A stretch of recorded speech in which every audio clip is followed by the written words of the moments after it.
in the heart of Macedonia, in the city of Pella, in the year 356 before Christ. A prince was born who was destined to etch his name into the annals of eternity. Alexander, son of King Philip II and the enigmatic Olympias. His birth was surrounded by omens that ignited the imagination of those who lived in his time.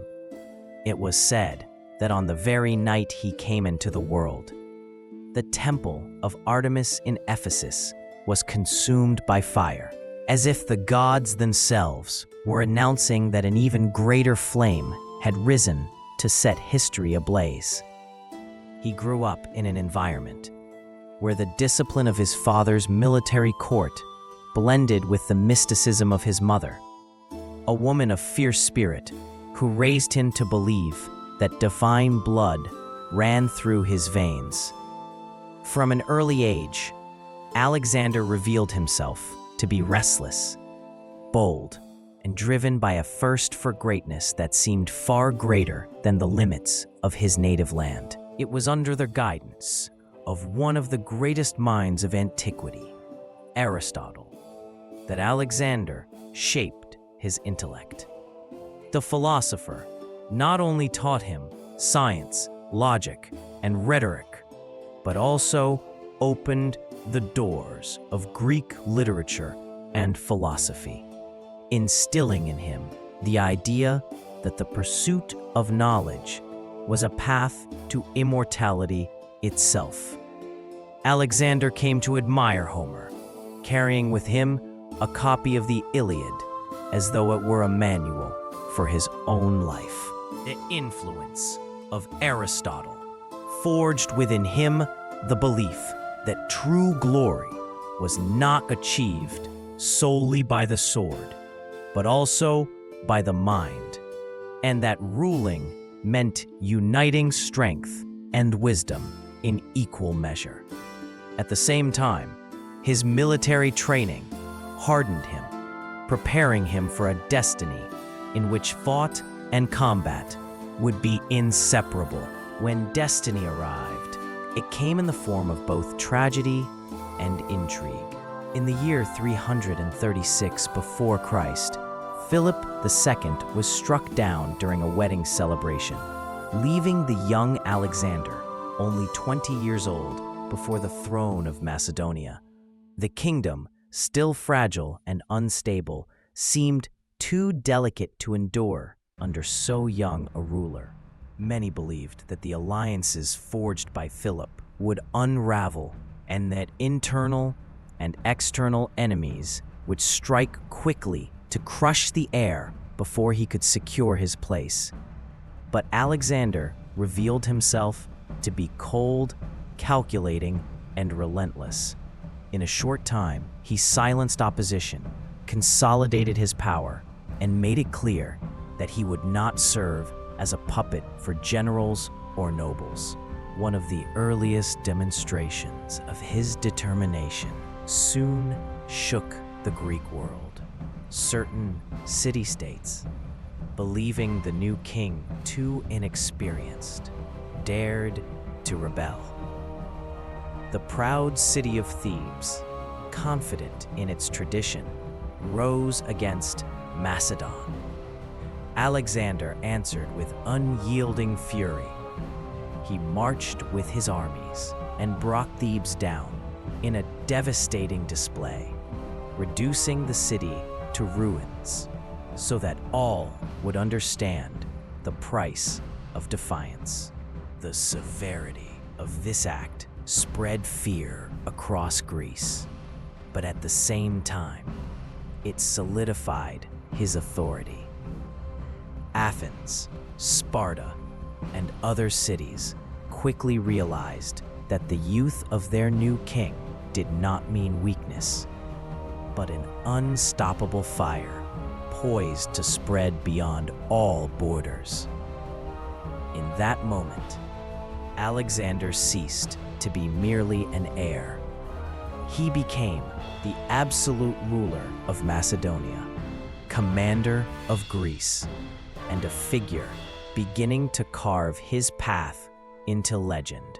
In the year 334 before Christ, Alexander made a decision that would change not only his own life, but the course of history itself. Facing the Hellespont Strait, he did not see merely a stretch of water separating Macedonia from Asia. He saw the gateway to eternal glory. At the head of an army of 35,000 men, he crossed the strait as one who steps beyond the boundaries of the known world. Upon reaching Asian soil, he made a point to visit the ancient city of Troy, paying homage to Achilles, the hero of his youth. It was as if Alexander intended not only to conquer lands, but to assume the mantle of myth itself, proving that his journey would mirror that of the demigods. Every step he took was a silent vow that Macedonia would not be confined by borders, but would become the force capable of swallowing entire empires. Soon came his first true test by fire, the Battle of the Granicus River. The Persians, confident in their numerical superiority and strategic position, believed they would crush the young king in his first encounter. But Alexander, leading the elite cavalry, charged with relentless fury against the enemy ranks, fighting on the front lines as any soldier would. The clash was brutal, and the river ran red with blood. Yet Macedonian courage and discipline prevailed. At the end of the battle, the victory did more than open the doors to Asia Minor. It spread Alexander's name throughout the Greek world. Many began to whisper that he was not merely a daring king, but one guided by the hand of the gods, a youth carrying destiny itself as an invisible crown. As he advanced, Alexander did more than defeat cities. He absorbed cultures, wealth, and symbols of power. Among the most legendary was the Gordian knot in Phrygia. Tradition held that whoever could untie the knot would become the ruler of Asia. Facing it, Alexander wasted no time with delicate attempts. With a swift strike of his sword, he cut the knot into pieces, demonstrating that true greatness did not lie in following rules, but in rewriting them. This act echoed as a metaphor for his own life. No mystery or challenge could stop him, for where no path existed, he would create one with the blade of his will. In the year 333 before Christ, Alexander faced an even greater challenge. The king of Persia himself, Darius III. At the Battle of Issus, the armies collided with fury among mountains and the sea. And once again, Alexander led the decisive charge. In the heat of combat, he struck at the very heart of the enemy, breaking the Persian lines and forcing Darius to flee in despair. The impact of the victory was immense. Not only was the Persian army defeated, but the royal family fell into the hands of the young conqueror. Darius's wife, mother, and daughters became prisoners of Alexander, who, instead of humiliating them, treated them with respect and dignity. This gesture enhanced his reputation as a fair and honorable leader, while also serving as a psychological message to his adversaries. Macedonia had not only won on the battlefield, but had touched the very heart of the Persian Empire, making it clear that nothing could halt the expansion of the king who was already beginning to be called the Great. After the victory at Issus, Alexander marched toward the heart of the Persian Empire. But first, he had to subdue the fortresses that stood like walls between him and glory. The city of Tyre, built on a fortified island, challenged the young conqueror with defiance. For 7 months, Alexander devoted all his strength to a siege that seemed impossible. He constructed a massive causeway of stone and wood to reach the island, facing constant attacks from the defenders. When he finally breached the walls, he ordered a devastating assault that became a testament to his determination to accept no resistance. Shortly afterward, Gaza also fell before his unstoppable momentum, opening the path for Alexander to enter Egypt triumphantly, a land of ancient mysteries and gods, where his destiny would receive a new crown. In Egypt, Alexander was not received as an invader, but as a liberator. The people, weary of Persian rule, saw in him a nearly divine figure, and the young king skillfully embraced every moment of this adoration. He founded the city of Alexandria, which would become one of the greatest cultural and commercial centers of the ancient world, a beacon of knowledge that would endure for centuries. He then traveled into the desert to the Oracle of Siwa, where the priests proclaimed him the son of Zeus Ammon. This revelation not only reinforced his divine aura, but also established him as Pharaoh of Egypt, legitimizing his rule as something that transcended mere politics. Alexander was no longer simply a king. He was becoming a mythical figure, part man, part god, destined to unite worlds under his banner. With Egypt under his control, Alexander turned his attention to the decisive battle against Darius III. In the year 331 before Christ, on the fields of Gaugamela, the confrontation that would shape the future of the world took place. The Persian army, vast and imposing, awaited him with chariots equipped with blades and overwhelming cavalry. But Alexander, master of strategy, divided his forces with surgical precision. At the crucial moment, he led a frontal charge against the enemy center, advancing like a living spear toward Darius himself. Panic spread among the Persians. Darius fled once more, and his empire crumbled before Macedonian courage. The victory at Gaugamela was more than a military triumph. It was the seal that Alexander had not only defeated a king, but had shattered the greatest empire of his era.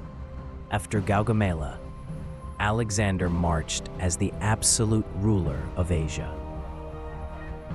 He entered Babylon, Susa, and finally, Persepolis, the monumental capital of the Persian Empire. There, amid the splendor of riches accumulated over centuries, the conqueror carried out a symbolic and controversial act. Darius III, now without throne or army, was betrayed and killed by his own officials. Alexander was no longer fighting simply to conquer, but to rule as the legitimate heir of two worlds, uniting Macedonia and Persia under a single name. With the fall of Persia, many believed that Alexander would rest upon the throne he had conquered. But his ambition knew no boundaries. The young king launched himself into the vast expanses of Central Asia. Harsh territories such as Sogdiana and Bactria, where mountains and deserts seemed to fight against any invader. There, he faced peoples who did not bow easily, nomadic warriors who struck like shadows and vanished into the horizon. These were years of grueling campaigns, of relentless battles, in which Alexander relied not only on the strength of his legions, but also on cunning to adapt to unforgiving terrains. In this hostile environment, he also encountered love, intertwined with politics. He married Roxana, a Bactrian princess of legendary beauty, a gesture that sealed alliances and signaled to the world that Alexander was no longer merely a Macedonian king, but a monarch uniting peoples under his rule. Yet his fire did not diminish. Alexander's gaze turned further east, toward the mysterious lands of India, described by travelers as rich and exotic kingdoms. In the year 326 before Christ, he crossed the Indus River and faced King Porus, an opponent worthy of his glory. The Battle of the Hydaspes was one of the most challenging of his life. The Indian forces fielded immense armies and war elephants, advancing like living walls, terrifying the Macedonian soldiers. But Alexander, as always, found a way. He divided his forces, crossed the river in secret, and launched an unexpected attack, surprising Porus. After fierce combat, he defeated the enemy. But instead of humiliating him, he treated him with respect and restored his throne. This act revealed that Alexander sought not only conquest, but also to shape an image of a magnanimous king, capable of transforming rivals into allies. Even so, his march seemed endless. When he reached the Hephaestion River, Alexander dreamed of pushing onward to the edges of the known world. However, for the first time, his troops rebelled. Exhausted, far from home, surrounded by unfamiliar jungles and rivers, his men refused to continue. Alexander, furious, attempted to persuade them, but realized that even an iron will has limits when faced with human fatigue. Reluctantly, he built an altar, made offerings to the gods, and ordered the return. This episode was more than a retreat. It proved that despite his divine aura, Alexander was still bound by the mortality of his soldiers, and even the greatest conqueror had to heed the voice of those who followed him. The return, however, was no less tragic than the battles themselves. During the crossing of the Gedrosian Desert, Alexander subjected his army to one of the cruelest journeys of antiquity. The sun burned like a furnace. The sand swallowed men and animals, and thirst turned each step into torment. Thousands succumbed to heat and hunger, and the army that had defied entire empires nearly perished in the treacherous sands. Alexander, sharing the same suffering as his men, refused to drink when offered a full helmet of water, pouring it onto the ground to show that he would not take for himself what he could not offer to his army. This act of sacrifice kept the flame of loyalty alive among his soldiers, even amid desolation. Thus, with both physical and spiritual scars, Alexander emerged from the desert more legendary than ever, yet also more aware that glory carried a price paid in blood and suffering. After the ordeal in the Gedrosian Desert, Alexander returned to Persia as a transformed king, no longer just the conqueror of empires, but a man seeking to unite different peoples under a single destiny. In Susa, he staged a magnificent collective wedding, where dozens of Macedonian officers were joined with Persian women, and he himself took as wife Stytira, daughter of Darius III.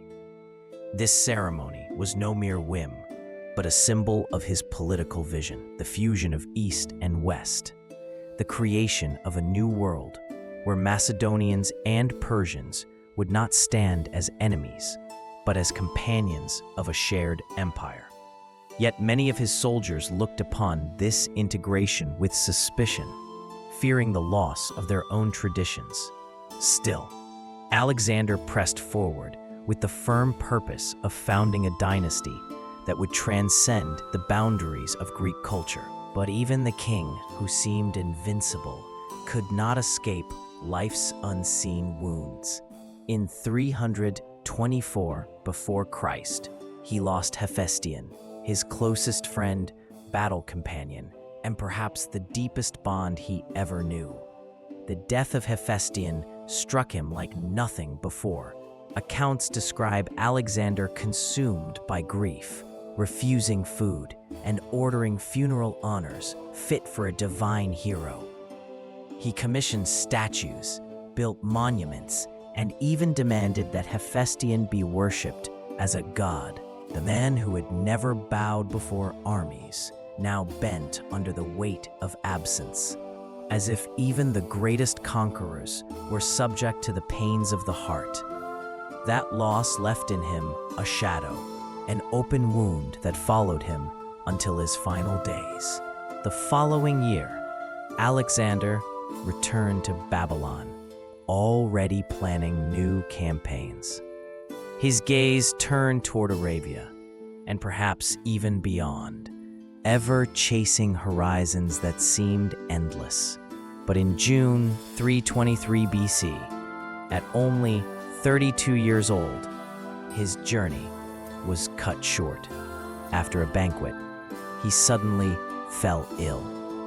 Fever, pain, and weakness consumed him within days. The accounts differ. Some believed in poisoning. Others suspected malaria or typhoid fever. But the mystery of his death would never be solved. What is known is that, surrounded by his generals and unable to speak, Alexander gave his last message when asked to whom he left his empire. His reply is said to have been enigmatic: "To the strongest." Those words sealed not only the end of his life, but also the beginning of a struggle that would tear his legacy apart. With his death, the colossal empire he had built could not survive the loss of its central figure. His generals, the Diadochi, divided the territories, turning unity into fragments contested with blood. Yet the flame Alexander had lit did not vanish.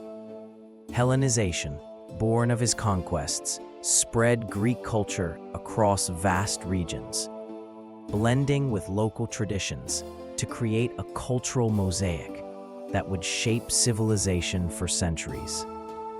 Cities like Alexandria, with its libraries and its lighthouse, became lasting symbols of this legacy, centers of knowledge and trade that embodied his vision. Alexander left the world far too young, but his name never grew old. It became myth, example, and warning, an eternal reminder of a man who dared to live as though he were greater than time itself.